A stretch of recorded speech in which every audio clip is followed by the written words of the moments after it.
Hello, everybody.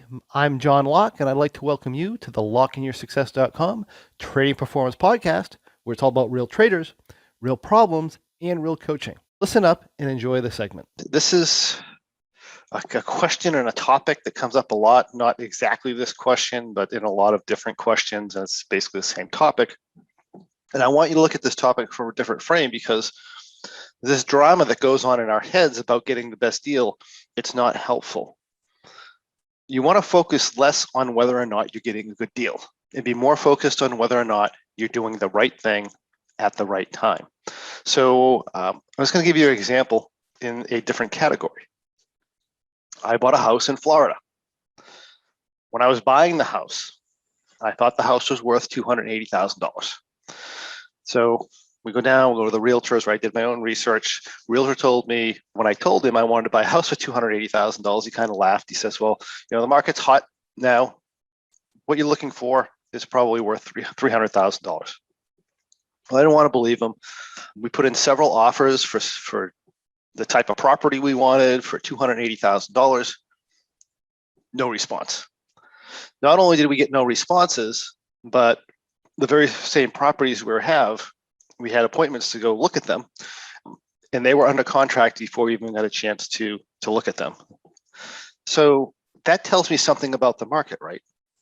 I'm getting these houses, I'm making appointments, I'm putting in an offer right away to tie the house up before I go look at it. Sellers are like laughing at the offers, and by the time I even go to look at it to maybe want to make more, maybe make a bigger offer on the property, it's already on a contract.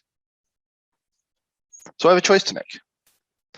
I can start making substantially higher offers and fast because property is moving fast, or I can keep throwing in lowball offers and hope I find someone desperate enough to take it. And of course, if they did take it, I have to be thinking, right? I got to be wondering what was wrong with the property for them to take a lowball offer. Why were they so desperate in this market? Or I can sit back and I can wait for the market to calm down and for the prices to come down, which may happen or it may not happen. I don't know. I don't know the future, right? So here's the deal. I think a good deal on the house is worth $280,000, but the market's telling me otherwise. And I have no way of knowing if I'll find a desperate seller, right? And that'll actually take that. And I might have my thoughts as to whether the real estate market's going to come down in value in that area in the near future, or whether it's not. But the reality is I have no way of knowing what's actually going to happen. So if I really want a house, what do I do? Well, I pay the price, which is what I did, by the way. I ended up finding a house that I wanted. I ended up offering $320,000. I bought the house. I thought I got a terrible, awful, terrible deal. But as it turns out, 1 year later, the house next door is on the market, which is the exact same house and in worse shape than mine, is on the market for $450,000. I got a fantastic deal. Realize it's all about the timing. It's not about the price. Here's my point. We can never know for sure whether we got a good deal or not until we know the future, which we can never know for certain. And I want to tell you that if I was overly focused on getting a good deal on that property, I would have never got the house that I wanted. In fact, my cousin, or Sherry's cousin, they shortly after we bought it, they came over our house and they liked our house so much. We want one of these. And they've been trying to buy a house in our neighborhood. He tried to buy the one right next door. But the problem was, we paid $320,000. This house was $375,000, almost $60,000 more than we paid for it.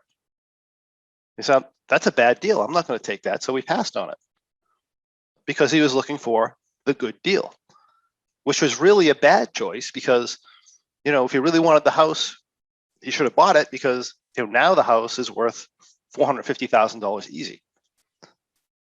So my point being, instead of worrying about the best deal, focus on doing the right thing at the right time. This is the same type of situation we face as an everyday trader when we're thinking about entering, exiting, executing trades. Let's go back to the key points of the question. On 9/20, we had a big down move with an implied volatility spike, right? He bought a bullish position that is going to take advantage of an implied volatility drop. He says, my timing was right. I didn't feel like I got a good deal. Do you see any similarities between my scenario with the house and the trading scenario? They're exactly the same. The reality is there's absolutely no way of knowing whether or not the deal you got was good until time passes. Here's the thing, if your market timing is right and you made the right move, you did the right thing, then you can be certain you got a good deal, even if you paid substantially over mid prices, even if the position is down money at the end of the day. If the timing was right, you got a good deal. If your timing was wrong and the market goes down twice as much the next day, you got screwed. Even if you got the best price of the day, even if it was well under mid price. You see my point? The price you pay is not the most important factor. And that is what I have for you today. If you have any questions or comments or anything else you'd like to see in the next Trading Performance podcast, please list that in the comments and I'll personally answer your questions and comments for you. Also, I'd love to encourage you to come on over to lockinyoursuccess.com. That's LOCKE in yoursuccess.com and check out our Trading Performance and Pro memberships, where you can find the tools you need to become a much more effective trader, regardless of the type of trading you do. Thank you for joining me. I look forward to seeing you on the next Trading Performance podcast.